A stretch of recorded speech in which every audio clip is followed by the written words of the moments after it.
Alors j'ai un facteur en tête, c'est un peu ce syndrome de la ligne d'arrivée où depuis l'an 2000 on a cette impression qu'on a tout conquis, tout construit, qu'il faut célébrer sans arrêt. Comment dire, il y a des gens qui peuvent trouver cet état d'esprit comme factice et que l'effet de groupe ne les intéresse pas.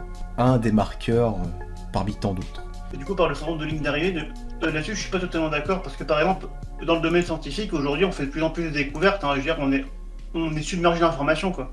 Et après, il y a peut-être aussi au niveau, par exemple, au niveau infrastructure et tout, tout est déjà construit quoi. Je veux dire, on n'est plus vraiment pionnier dans quelque chose parce qu'au XXe siècle, il y avait encore beaucoup de choses à découvrir. Donc du coup, il y avait beaucoup de, par exemple, il y avait beaucoup de chercheurs, quand ils faisaient une discipline, bien souvent, ils étaient vers les premiers à faire cette discipline quoi. Donc du coup, il y avait vraiment une motivation qui poussait à innover quoi. Alors que maintenant, on fait plus des extensions quoi. Je veux dire, on rajoute des trucs sur des choses qui existaient déjà à l'avance quoi.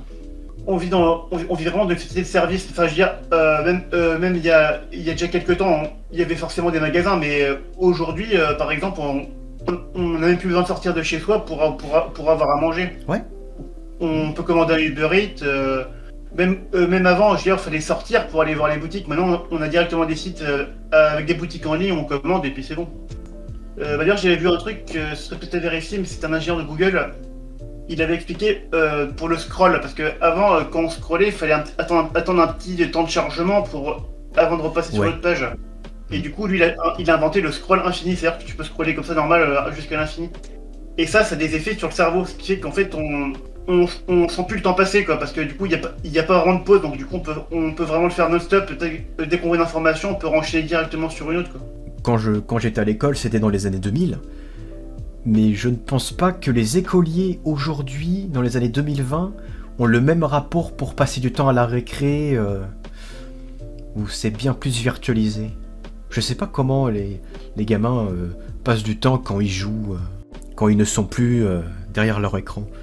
Oh, je sais pas, quand je passe devant une cour de récré, ça m'a pas l'air Moi, du coup, là, extrêmement différent que d'habitude. Il y a plus de gens sur leur téléphone. J'aimerais revenir sur la notion d'enfant roi, où je pense que ça s'est joué sur une fourchette de 97 jusqu'à la fin des années 2000, lorsqu'il y a eu la fin du service militaire. Ouais, ça, je pense que ça doit y faire. Ou les... Comment dire ça, mais... Enfin, il n'y a pas que ça. Je sais pas, les enfants, c'est les mêmes. Après, c'est pas la Suisse. cause principale. Non, c'est pas la cause principale de ça. Mais que de plus en plus de parents qui n'ont pas connu une ambiance de hiérarchie autoritaire, qui n'ont pas pu calquer ça le jour où ils ont commencé à fonder une famille, et qui n'ont pas le contrôle sur leurs gosses, où ils leur offrent tout en n'ayant aucune autorité. Après, c'est pas possible, la cause principale, mais... Je sais pas honnêtement, je pense à ça aussi. Très franchement, je te dis, je suis suisse, donc théoriquement en Suisse, la plupart des gens font le service militaire. Ouais. Je pense que les enfants rois, ils sont là aussi. Hein. Je vois, il y a beaucoup de différences hein, dans nos pays, mais je pense pas que les enfants soient spécialement différents. C'est possible que c'est un impact, mais je pense que généralement parlant, la société a évolué effectivement vers une éducation qui a de moins en moins d'autorité. C'est certain. J'ai quand même l'impression qu'il y a une certaine dégradation de l'autorité parentale, des modes alternatifs émergent. L'auto-apprentissage des enfants, c'est aussi quelque chose de naturel. Hein.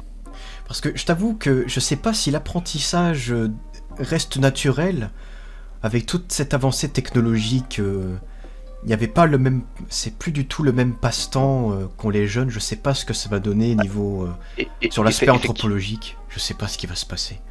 Je sais pas si on a quitté le site. Ce qu'on apprend n'est pas du tout la même chose. Ça, je suis parfaitement d'accord. Oui, je pense, J13, que l'absence d'autorité est un marqueur d'individualisme. Et c'est parfaitement logique quand tu y réfléchis. Tout système collectif est fondé sur une autorité. Moi, personnellement, je suis assez individualiste, mais je pense pas que trop d'autorité soit quelque chose de positif, mais je pense qu'il faut atteindre un espèce de juste milieu. Hein, voilà. Bonjour, Sophie. Mais... voilà, dans une société où les gens respectent à minima les bases de la société. Et oui, effectivement, quand il y a plus d'autorité, il y a plus d'individualisme. Je pense que c'est logique. Que s'il y a une explosion d'individualisme, ça ne va pas pour autant... c'est pas pour autant que la personne qui veut s'y plonger veut détruire le système, c'est qu'il est dégoûté que le système qui pensait que ça fonctionnait se rend compte que c'est parasité en interne et qui se dit bon bah si je n'ai pas le pouvoir, si je ne suis pas capable d'avoir le pouvoir de récupérer cet outil qui est parasité, autant contourner le système et puis attendre. Je suis parfaitement d'accord avec toi, hein, mais je veux dire, la plupart des gens, ils n'ont pas ce genre de réflexion. Hein. Je suis dégoûté que l'État ne fonctionne pas. Ils sont plutôt je vais acheter mes nouveaux fringues chez Zara. Enfin, je pense que voilà, il faut remettre les choses à plat et se dire que bien sûr, ça concerne effectivement une partie de gens, et je comprends l'individualisme des gens qui sont anti-système. C'est-à-dire qu'ils se disent, à un moment, notre système il est pourri. Je me mets en dehors du système parce que je souhaite pas y participer. Et ça existe certainement. Mais il y a aussi une partie des gens qui n'ont absolument pas d'envie anti-système. Ils sont individualistes tout en étant dedans et à 100%, tu vois. C'est juste... ils sont peut-être trop égocentriques pour se rendre compte que le monde ne tourne pas autour d'eux. Voilà. Mais quelque part, leur individualisme est interconnecté subtilement, rien que sur l'aspect géographique, leur manière de vivre, selon les habitudes qu'ils ont, comment dire, à leur propre identité, comment dire, selon le métier qu'ils font, la distance qu'ils parcourent toute la journée, et des gens qu'ils croisent. Donc l'individualisme ne peut pas être quelque chose d'unique, c'est impossible.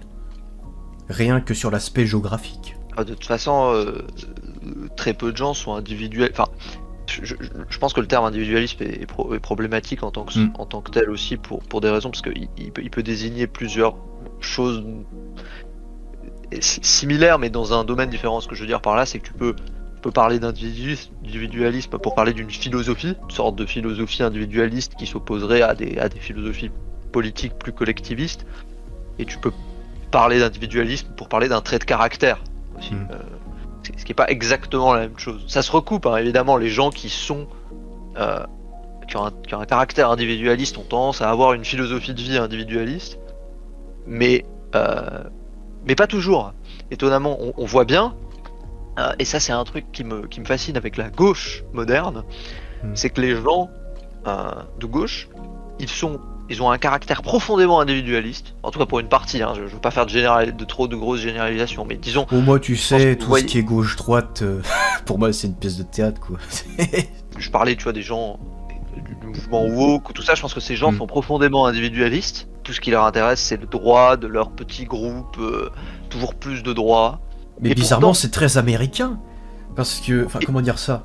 Ça, c'est sûr, c'est très américain. Ils vivent dans dans le rêve américain, mais qui est périmé depuis 20 ans. Ah bah ça crève les yeux. Mais pour autant qu'ils soient très individualistes, ils ont une philosophie qui ne l'est pas. C'est-à-dire que généralement, politiquement, ce qu'ils mettent en avant, c'est des idées communistes, des idées socialistes, la solidarité. Et je trouve que c'est une sorte de pseudo-religion. C'est une sorte de paradoxe qui est très étrange, quoi. J'ai du mal à comprendre pourquoi d'un côté toujours plus de droits, et d'un autre côté la société, le collectif, ça passe avant tout. C'est vraiment une dissonance dans le discours, et entre le discours et les actes qui est surprenante. Bah parce que pragmatiquement ça peut pas vraiment marcher en fait. Plus tu demandes de droits, plus tu en retires aux autres d'une certaine manière. On va dire qu'à gauche ils vont tellement loin dans le fait de vouloir accorder des droits à tout le monde et pour tout le monde dans n'importe quelle circonstance, qu'au bout d'un moment, ça a tellement plus aucun sens que ça ne peut pas marcher. Si on prend un exemple concret, parce que je l'ai vu dernièrement, si vous prenez par exemple la lutte des LGBT, donc le fait de faire un lobby et d'utiliser l'homosexualité, qui au bout de 30 ans devient ensuite la transsexualité, maintenant il y a aussi des xénogenres, au bout d'un moment, si vous voulez, leur lutte n'est plus applicable. Lorsque vous voulez donner des droits à tout le monde et que vous poussez une idéologie à son paroxysme, au bout d'un moment, ça ne marche pas. Ouais. Et c'est ce qu'ont fait aussi les communistes d'une manière économique. Parce que si une idéologie n'est pas basée sur la réalité du terrain, ça ne peut pas fonctionner. Parce que mai 68, ce qui s'est passé, c'est que les étudiants voulaient que tout le monde ait les mêmes droits. Mais le paysan au fin fond de la Bourgogne, est-ce qu'il avait les mêmes moyens que le citadin sur Paris ou Marseille? Non. Bon, pourquoi pas, hein, mais juste, faut voir la réalité du terrain et de la manière de vivre, même sur l'aspect culturel de chaque région historique. Après, ça concerne la France. Non, je suis d'accord avec l'argument de sens, effectivement, en général. Mais je pense que ça s'applique généralement à beaucoup d'idéologies. Hein. Quand tu pousses à ton paroxysme, Et bien sûr. ton délire, tu arrives à des choses totalement absurdes. Je pense que c'est généralement à peu près. Mais Bah, c'est la seule simplement différence, parce c'est que, tu vois, aujourd'hui, enfin, ce que je veux dire, c'est juste que aujourd'hui, c'est surtout la gauche Ah oui, qui on fait ça. on le voit beaucoup plus à gauche. Je suis parfaitement Exactement. d'accord. Oui, Voilà. voilà. Tout à fait. Mais c'est aussi parce que la gauche a l'ascendant dans une forme de conflit culturel, si tu vois ce que je veux dire. C'est eux qui poussent qui poussent la corde toujours plus, tu vois. Ah, mais tu vois qu'ils arrivent quand même à être soutenus. Ils trouvent quand même le moyen de Bien sûr. convaincre des gens. Bien sûr. Mais parce que. Alors ça, je pense que c'est pas le sujet du débat d'aujourd'hui, mais voilà. Je suis parfaitement. C'est une digression. Une des raisons pour laquelle nos sociétés sont aussi individualistes est très simple. Si on regarde le monde, généralement, plus une société est riche, plus les gens sont individualistes. Il y a des exceptions, mais généralement parlant, ça marche comme ça. Hein. Parce que le en même confort temps, la est richesse, c'est plus- logique, tu vois, c'est inhérent. Voilà. Bien sûr. C'est-à-dire que le confort de vie, ça active l'individualisme en fait, parce que quand tu vis à poil dans ton champ et que tu dois travailler 14 heures par jour, t'as pas trop le temps de réclamer des droits individuels, tout simplement. Non. En même temps, si tu regardes même historiquement, je suis pas totalement convaincu par cet argument, même si je le comprends, parce qu'il y a effectivement des exemples qui le montrent. Mais si tu prends par exemple l'application du communisme pragmatiquement, à la base c'est tout sauf de l'individualisme, mais ça l'est devenu. C'est pas que la richesse, je pense, parce que la pauvreté aussi pousse à Oui. l'individualisme. Je pense que dans le cas du communisme, c'est la perte de confiance dans le système.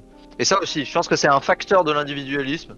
C'est la perte de confiance dans le système. C'est-à-dire que pour faire partie d'une société, à un moment, il faut croire en la société, tu vois. C'est-à-dire, c'est un peu réflectif, tu vois. Ça fait un peu peur le terme croire. Non, mais sans aller jusqu'à voilà, il faut pas voir ça comme un truc de religieux, mais il faut avoir envie d'en faire partie, tu vois. Il faut penser aux valeurs communes. On vient de le dire avant, et donc du coup, quand tu es et dans le cas des systèmes communistes, notamment l'URSS, dans les dernières décennies, c'est plus personne n'y croyait, tu vois. C'était tout simplement, les gens étaient totalement détachés de l'objectif de l'État. Tout ce qu'ils voulaient, c'est que l'État les laisse tranquilles et faire leur truc de leur côté, s'en sortir le mieux possible individuellement, quoi. Chacun pour soi, en fait. Après la question ce serait de savoir si est-ce que par nature on serait pas plus individualiste qu'on ne le pense. Ah, Parce que là, oui, on fait des débats là-dessus, mais en soi, on va dire, si tu ne te forces pas, on va dire, à te sociabiliser, par nature, tu le fais pas vraiment. De toi-même, tu es obligé de te forcer. Je veux dire, maintenant, on est obligé d'apprendre à certains enfants comment se sociabiliser parce qu'ils ne le font plus d'eux-mêmes. Ça dépend des gens. Je pense que d'ailleurs, beaucoup moins de gens se posaient cette question il y a un siècle. Mais je suis parfaitement d'accord avec toi là-dessus. Oui, bien sûr, quand l'individualisme ça détruit les liens d'un groupe. En fait, plus que ça, c'est un autre débat. Mais je pense que l'individualisme n'est pas la seule raison pour laquelle des États-nations et donc le sentiment d'appartenance à la nation est de moins en moins une priorité. Une priorité. Je pense que c'est simplement une question de mode de vie liée à la technologie. Ouais. Ça c'est mon avis personnel, mais tu vois, quand au Moyen-Âge les gens ils sortaient jamais de leur village, l'identité première c'était celle du village, et après ça montait évidemment. Tu faisais partie d'un royaume, tu faisais partie vaguement de l'humanité, ou j'en sais rien, tu vois. Chacun décroît en importance plus tu montes. Et aujourd'hui, t'as accès à tout. T'as accès à tout, tu vois le monde entier, tu peux aller sur Google Maps, tu peux voir à quoi ça ressemble la Chine. Tu tapes sur Enfin, internet, quoi tu que, vois faut ça. aller sur Baidu. C'est vrai. Non, tu peux aller oui, mais bon voilà, tu vois, sur Google Images, tu peux trouver des images d'à peu près n'importe où. En fait, tu peux appeler un type, tu vas sur Discord, tu trouves un Discord avec des Colombiens, tu leur parles dans 5 secondes. Ouais. On a tellement accès à tout partout que l'État-nation a forcément moins de sens en fait. Mais vous pensez vraiment que c'est lié à ça directement? Parce que, si on prend l'exemple des Marocains actuellement. Parce que c'est un Du coup, je facteur. prends un exemple Oui, c'est un facteur. Mais si tu regardes, ça c'est surtout une mentalité qui est purement française en fait. Parce que les Marocains ont aussi Internet, ils ont aussi accès à tout. Oui. Ou même les Algériens ou autres, et ça reste des peuples qui, historiquement, et encore aujourd'hui, sont plus unis que nous si tu veux. Alors Bien sûr, mais parce que c'est pas le seul facteur. Même au Maroc et en Algérie, les gens, bien sûr, ils sont beaucoup plus unis qu'en France. Je dis pas le contraire. Je pense que même là-bas, on commence à se répandre la même chose. C'est juste que ça prend du temps, tu vois. Il faudrait voir à quoi ça ressemble le Maroc dans 50 ans, tu vois. Alors, je pense qu'on refera le débat dans 50 ans. C'est un peu le problème aussi. Avec moins de religion. En France, c'est et pas qu'en France, dans la plupart des pays d'Europe de l'Ouest et aux États-Unis, le problème est présent depuis longtemps. Donc il a eu le temps de se diffuser. Tu vois. Parce que ça impacte tout après, ça impacte l'éducation, du coup ça impacte les générations suivantes de plus en plus, tu vois. En fait, je suis en train de me questionner sur un point. Du coup, moi, je suis, je ne crois pas en Dieu, je ne suis pas baptisé, donc je suis profondément pour la laïcité. Cependant, je me demande s'il n'y a pas un lien entre la loi de 1905, qui opère une séparation entre l'État français et la religion, et justement cet individualisme. Parce que si t'as pas une autorité supérieure qui t'unit avec des gens, qui te fait sentir comme appartenant à un groupe, comme tu peux avoir dans les pays musulmans actuellement, ou les pays très religieux en règle générale, je pense qu'au bout d'un moment, effectivement, l'individualisme se développe. Après, c'est un point que je pose là, je suis pas sûr de ce que je dis, mais possiblement. Moi je pense qu'il suffit voilà, c'est de la sociologie de base, hein, oui, bien sûr, l'absence de religion. Et là, il n'y a pas une absence de religion en France, mais la relative moins grande importance de la religion en France, ça a un facteur d'individualisme. Je pense que c'est bien sûr. Bon, après, on pourrait aussi mettre en évidence le fait que normalement en France, même si maintenant c'est moins le cas, il est censé avoir une forme d'état-nation. Donc, l'identité reste là, elle existe quand même. Donc, il y a quand même une anomalie en France, tu vois. Alors qu'en Allemagne, il y a aussi de moins en moins de religions, vu que ça, c'est, on va dire, le christianisme est en baisse partout en Europe, globalement. Après, il y a des pays où c'est plus grand que l'autre, mais en Allemagne, tu as aussi ce phénomène. Et pourtant, même après ce qu'on sait qui s'est passé durant la Seconde Guerre mondiale, le patriotisme allemand, pour y avoir vécu, les gens sont quand même fiers d'être allemands. Tu vois, alors qu'il y a aussi cette notion d'État-nation. C'est différent dans chaque pays aussi. Justement, c'est différent, mais c'est illogique qu'en France, il y ait autant d'individualisme. En Suisse, ouais. Voilà, je suis suisse. Les gens sont fiers d'être suisses. Les gens sont très individualistes en Suisse. Hein. Ça les empêche pas d'être fiers d'être suisses. Hein. Ça arrive à être patriote. Aux États-Unis aussi, tu vois, les gens ils sont patriotes, ça les empêche pas d'être très individualistes. Ils considèrent leur nation comme une nation d'individus, tu vois. Ça, c'est pas, ils ont pas le même. Je pense qu'en France, une des raisons pour lesquelles il y a cette, parce que c'est vraiment une question, il y a eu vraiment une question d'éducation du côté des individualistes. Parce que je sais pas pourquoi, mais je pense qu'en France, les gens sont effectivement ne sont pas appris à aimer la France. Je sais pas, c'est étrange, mais peut-être qu'il y a trop de facteurs. Je sais pas. Je pense que il faudrait une analyse. Mais je suis d'accord, hein, en France, les gens sont étonnamment peu patriotes. Ou est-ce que c'est du fait que ce sont 1500 ans d'histoire qui sont en train d'être arrachés par tout ce bombardement d'informations hyper dynamiques dont on s'abreuve par ricochet des relents de l'américanisation dont on a baigné dedans depuis très très longtemps et qu'on a envie d'y rester et que redémarrer le moteur français, non, on en a flemme, on n'a pas envie. Alors, je sais pas si c'est une question, parce que vous avez abordé le thème de l'éducation aussi au tout début du débat. J'étais pas encore là, donc j'ai pas pu réagir. Ouais. Mais en fait, je me demande s'il n'y a pas aussi un lien entre la rigueur, on va dire, d'un État et ce que les gens pensent. Parce que manifestement, même si c'est pas, on va dire, un exemple, une utopie de vie, Si vous prenez des États qui sont plus ou moins totalitaires, si vous prenez la Corée du Nord, si vous prenez la Chine, après c'est aussi peut-être l'image qu'ils veulent renvoyer, mais j'ai quand même l'impression que c'est des nations qui sont plus unies parce qu'on leur inculque des valeurs plus strictes. Comme la France, si vous voulez, dans les années 50, où si on te force à chanter la Marseillaise durant ton enfance, bah finalement tu commences à l'aimer, ce chant. Vous voyez, il y a peut-être aussi cette notion. C'est un des premiers trucs que j'ai dit, hein, que l'absence d'autorité, ça crée l'individualisme. Ouais, Je pense que justement. C'est absolument c'est parfaitement logique. Hein, je suis entièrement d'accord avec toi. Effectivement, mais c'est aussi pour ça que j'ai dit. Hein, je pense qu'il faut trouver une balance en fait quelque part, parce que effectivement, j'ai pas trop envie de vivre en Corée du Nord non plus, tu vois. Donc. Ouais. Je dis simplement que je pense qu'en France, le fait d'aborder le patriotisme comme exemple est particulièrement intéressant dans le sens où si vous prenez par exemple les élections présidentielles, ce que tu n'as pas forcément dans les autres pays d'ailleurs. Ouais. En France, tu as beaucoup ce problème des gens qui vont voter pour eux. Je connais des gens qui ont voté pour Macron par exemple parce que Pour c'est eux. drôle et que ça fait un mème. T'as des gens qui votent pour Lassalle parce que aussi le mec est hyper drôle. Misère. Ou... Non mais chacun a ses propres raisons. Est-ce qu'il n'y a pas vraiment un rejet juste de l'identité commune? De voter pour un objectif, de voter pour des gens même si ce n'est pas toi, mais pour voter pour des gens parce que tu sais que ce candidat va résoudre le problème de telle personne. Non, là, on vote chacun pour ses intérêts personnels qui soient plus ou moins irrationnels d'ailleurs. Je sais pas comment c'est en Suisse, mais du moins en France, c'est vraiment son paroxysme.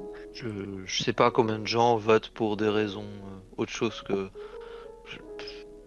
jamais je peux pas te le dire. Mais je sais que effectivement c'est un peu débile de voter parce que c'est drôle ou parce que c'est un mème. Après je pense que ça démontre que t'en as rien à foutre de l'élection fondamentalement. Ah bah, tu tues ta nation en même temps, c'est ça le problème. Mm.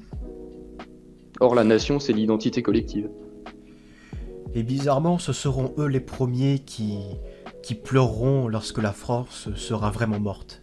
Bizarrement. Non, je ne pense pas. Je suis pas sûr de ça. Mais... Tellement qu'ils sont Mais stupides. bon, ça c'est encore un autre débat. Bon, je sais pas, peut-être que c'est dû à ça, l'individualisme, que ça les intéresse pas.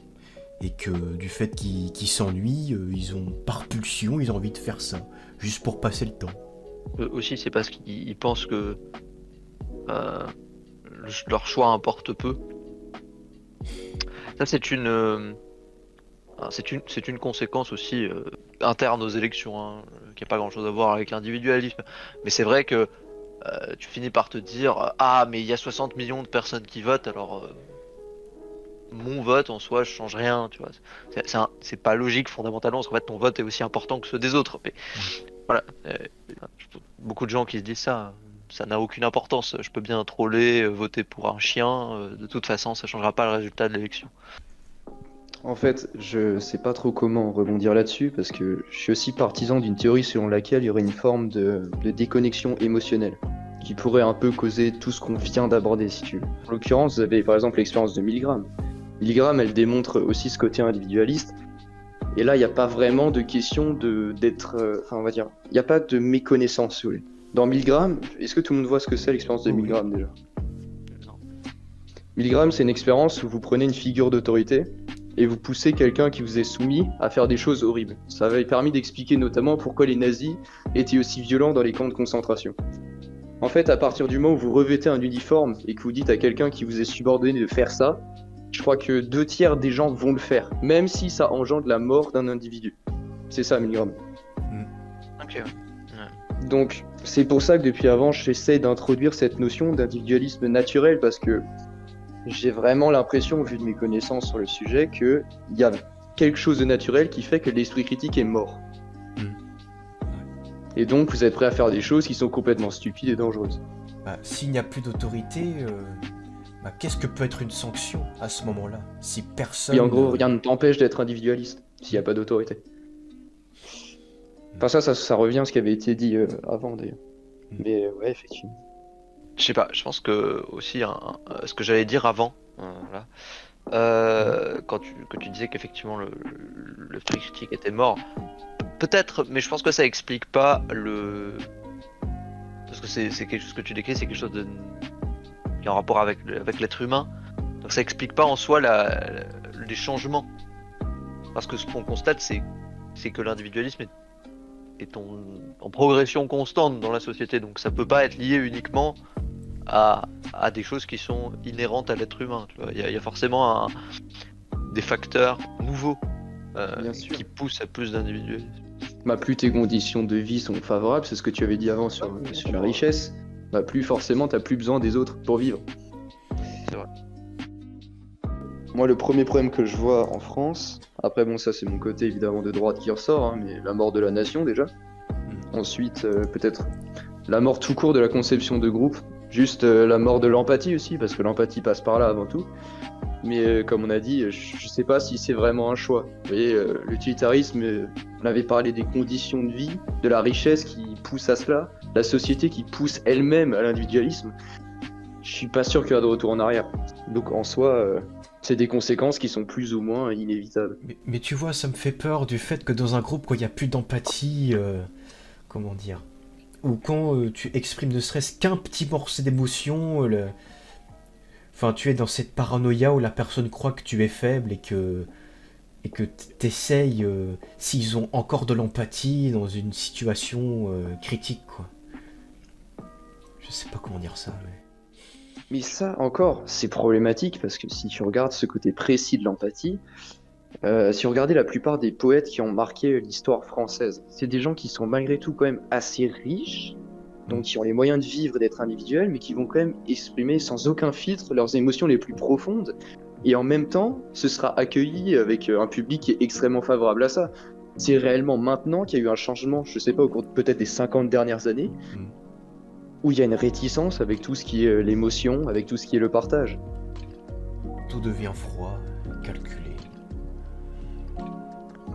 Bah, peut-être que ce sera lié aussi avec l'émergence des réseaux sociaux, même si c'est un peu facile de dire que l'individualisme est uniquement lié aux réseaux sociaux, parce que c'est aussi une question de volonté, évidemment.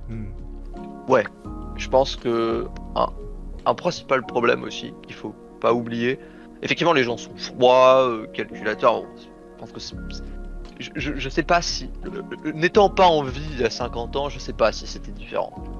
Donc je pense qu'un truc qui est clairement un problème de l'individualisme, l'absence totale de respect des uns des autres. C'est-à-dire, les transports publics, c'est un cauchemar. Hein.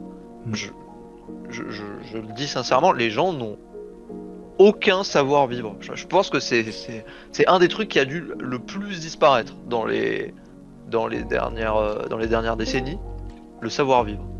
Les gens sont insupportables à côtoyer. Et ça fait que renforcer l'individualisme, hein, parce que quand les gens sont insupportables à côtoyer, t'as pas envie de les côtoyer, logiquement. Tu vois, donc c'est une sorte de cercle vicieux.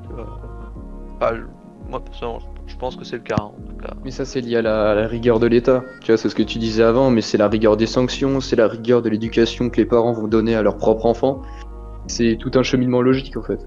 Je sais pas si vous avez parlé du cas de la Suède, mais la Suède, pendant un temps, c'est vrai qu'il y avait quelques violences sur les enfants. Donc, ce qu'ils ont fait, ils ont vraiment interdit vraiment toutes les formes de violence, mais à un point que maintenant, c'est l'inverse qui se passe, quoi.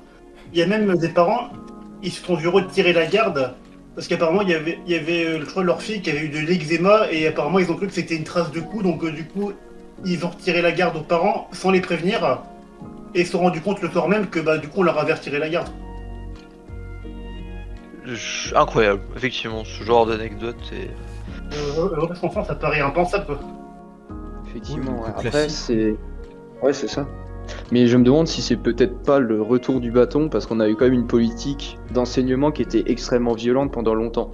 Ouais, Il y voilà, a eu des choses qu'on permettait aux professeurs qui n'étaient absolument pas justifiables d'un point de vue pédagogique ou d'un point de vue de l'enseignement.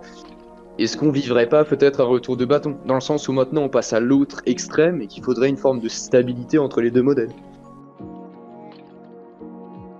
Où c'était, je ne saurais dire quel philosophe parce que j'ai oublié son nom, mais qui expliquait que l'individualisme est vital dans toute société parce que sans individualisme, tu peux pas faire fonctionner on va dire, de modèle économique. Par exemple, si un médecin n'a pas de patients qui sont malades, il ne peut pas vivre de ça. Vous voyez, il y a sans arrêt besoin que les autres aillent mal ou que les autres aient besoin de toi pour que la société puisse fonctionner.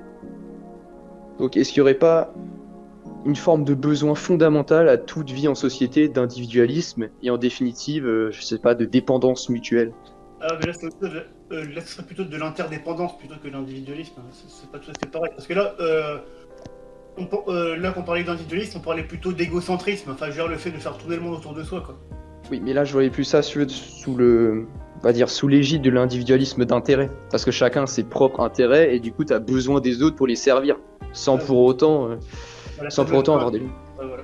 C'est la fameuse main invisible, quoi. C'est ça, ouais. Ouais. Bah oui, parce que du coup, les sociétés ont toujours vécu comme ça, même les sociétés primitives, ils vivent comme ça, quoi. Il en faut un, par exemple, qui sache faire travailler les peaux de bête, un qui sache chasser, un autre qui connaisse les plantes pour soigner, voilà. Bah, je sais qu'avant, si tu veux, avant la Seconde Guerre mondiale, par exemple, les relations internationales étaient tellement peu développées que tu avais cette idée de nation, parce que, on va dire que tu te reconnaissais dans ta nation qui se servait plus ou moins des autres nations, ou du moins tu avais cette volonté de, je sais pas, de faire primer ta nation sur celle des autres, si tu veux. Donc peut-être que c'est aussi lié à la mondialisation. Parce que maintenant, étant donné que tu peux t'identifier autant à ton propre frère que, je sais pas, à un Allemand techniquement, ou n'importe quel pays d'ailleurs, si tu lui parles souvent via les réseaux sociaux ou autres, est-ce qu'il n'y a pas finalement l'introduction d'une notion où, à l'époque, on se reconnaissait à l'intérieur d'un groupe parce que ce groupe se différenciait de la masse. Maintenant, ce n'est plus le cas. Donc, peut-être que l'individualisme part aussi de là, d'où l'explication avec les réseaux sociaux. Mais je l'ai dit à un moment, hein, que je pensais que plus le monde était mondialisé, moins l'État-nation était important, et du coup, effectivement, ça influe aussi sur l'individu. Voilà, bah du coup, maintenant, on fait de l'homme standardisé, quoi, ça. D'accord. Alors, pour dire, je vois que notre modérateur a posé une question. Selon vous, la société individualiste est-elle une conséquence logique et déterminée des phénomènes historiques en Europe depuis des siècles?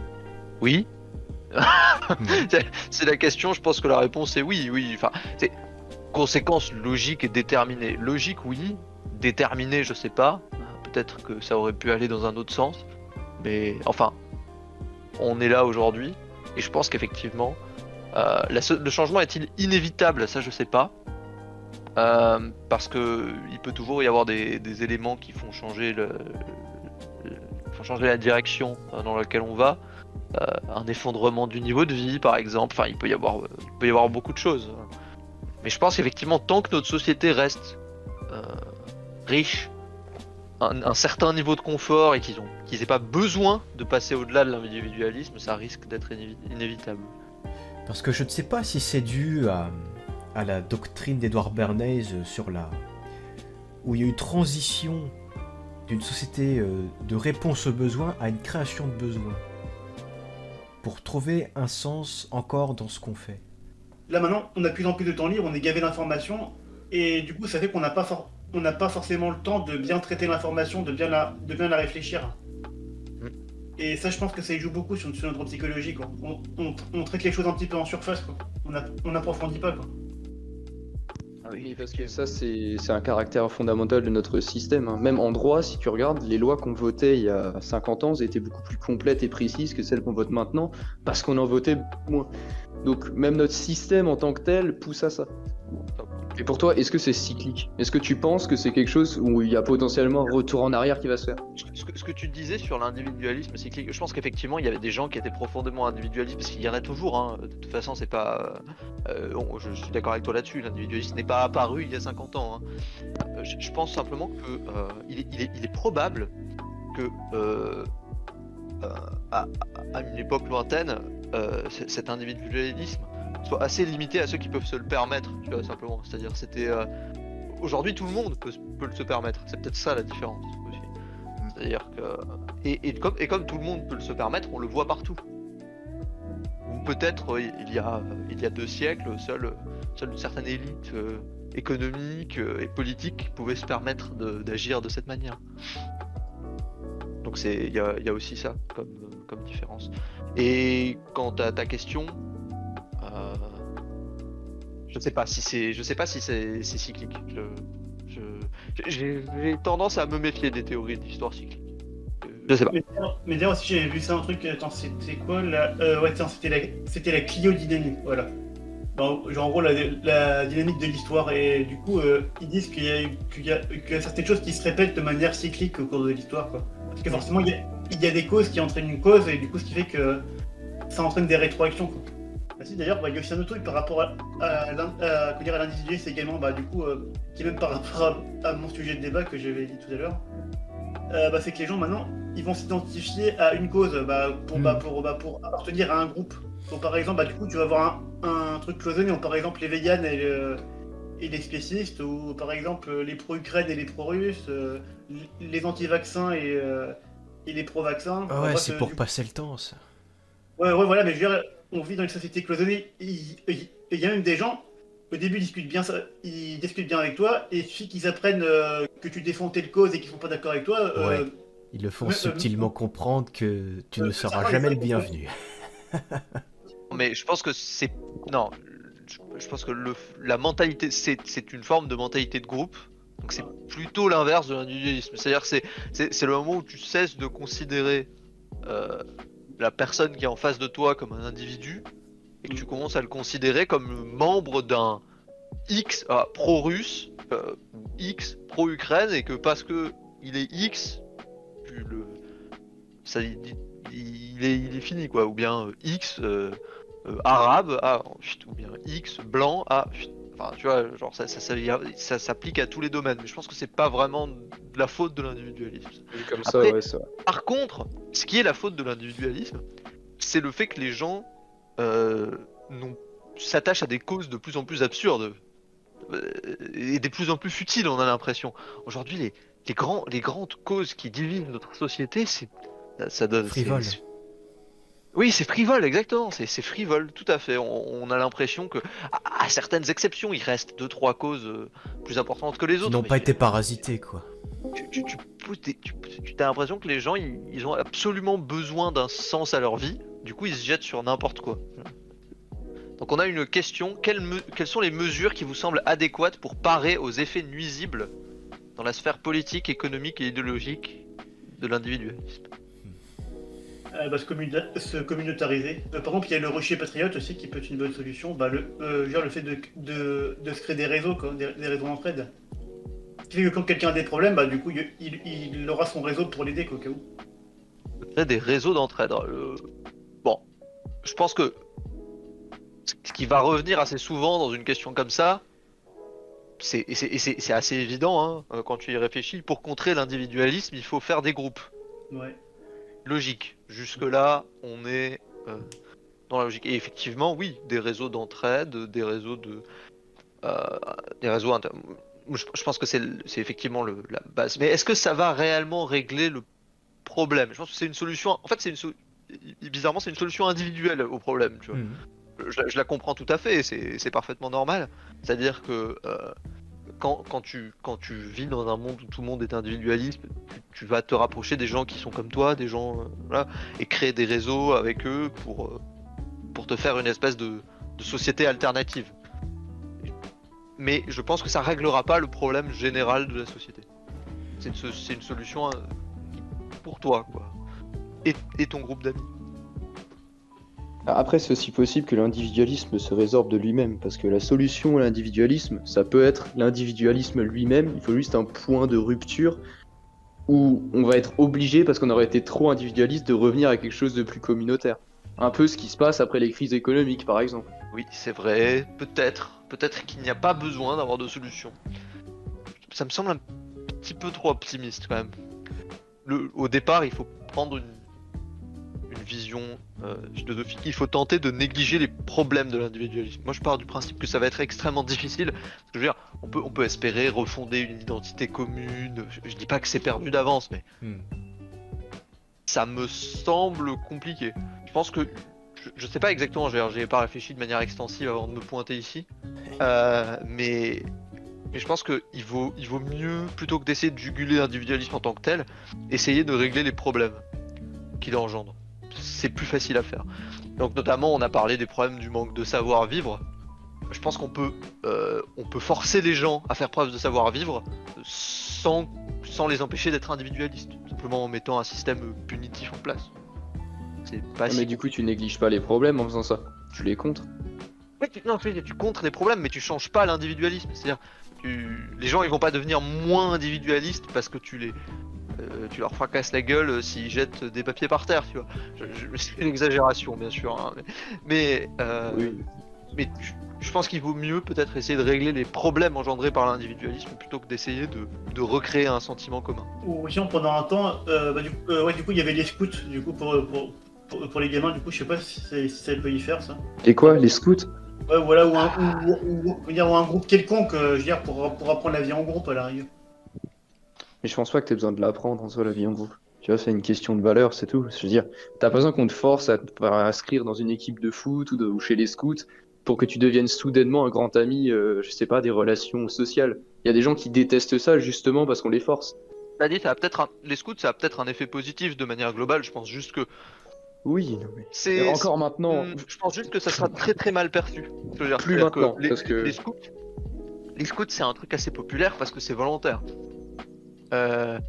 Si tu rends les scouts obligatoires, je pense que ça va pas être très long avant qu'on fasse des parallèles avec les jeunesses hitlériennes. Hein. Mais je vais. ils font pas déjà des trucs avec les LGBT, les scouts maintenant? Genre, c'est plus du tout ce que c'était avant. Comme ça, ouais. J'ai vu ça, ouais, aux États-Unis. Il va comme quoi l'idéologie arrive toujours. Même au début, ils commencent par dire par quel pronom faut qu'on les appelle et tout. Enfin bref, truc classique. Mais du coup, tu vois, les valeurs mêmes des scouts, elles disparaissent aussi. Donc l'utilité des scouts va être de plus en plus relative. Quelqu'un a éventuellement des solutions à faire partager, ou son point de vue. Des bûchers d'individualistes. Wow, c'est un peu extrême. Tu crois? Tous les mois, chacun doit dénoncer son voisin qu'il trouve le plus individualiste. J'ai l'impression que vous vous inspirez d'un système qui a déjà existé, mais je ne saurais dire lequel. Et sortir Sinon, on pourrait peut-être essayer de développer un vaccin avec ça. Ah. à l'individualisme. Qui serait obligatoire en plus. Non, on aura un pass vaccinal. Ah. Pour aller au cinéma et tout, ce serait génial ça. Exactement, comme ça il y aura que des gens non individualistes au cinéma. Pour vous, il y a qu'une seule manière d'être individualiste et c'est forcément une mauvaise chose, ou alors c'est que certains types d'individualisme qui sont pas bien. Je pense que ça dépend de la géographie où on évolue. Ouais. Et je veux dire, par exemple, lire un bouquin ou prendre soin de soi, c'est de l'individualisme ou pas ça, par exemple? oui. Théoriquement, ça en est. Mais du coup, c'est pas forcément une mauvaise chose, voilà. Oui, mais le truc, c'est que l'individualisme en tant que tel est nécessaire, je pense. Après, là, on parlait justement d'individualisme à outrance. Donc, si c'est à outrance, par définition, c'est déjà quelque chose de mauvais, tu vois. C'est quelque chose de trop. En parlant d'individualisme exagéré. Donc là, du coup, ce serait plutôt de l'égoïsme à la rigueur. À la limite, ouais. Ouais.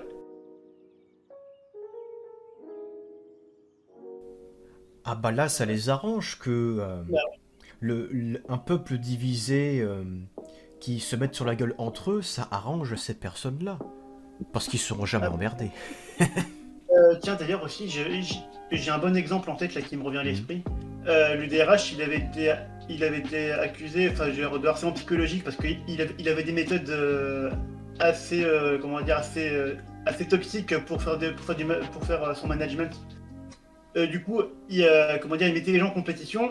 Et en fait, il faisait, par exemple, s'ils étaient une centaine, il faisait en sorte d'en virer au moins 20, peu importe la raison. Enfin bref, j'invente les chiffres, mais du coup, c'est pour dire, c'était un petit peu pour faire une chaise musicale. Et même pour ceux qui avaient rien à se reprocher, ils se démerdaient pour inventer des trucs, pour après les accuser d'être mauvais employés, pour après les virer, les licencier, quoi. Et du coup, il avait également dit un truc. Il avait dit, si les gens n'étaient pas aussi, si les gens avaient été beaucoup plus solidaires, j'aurais jamais pu faire ça.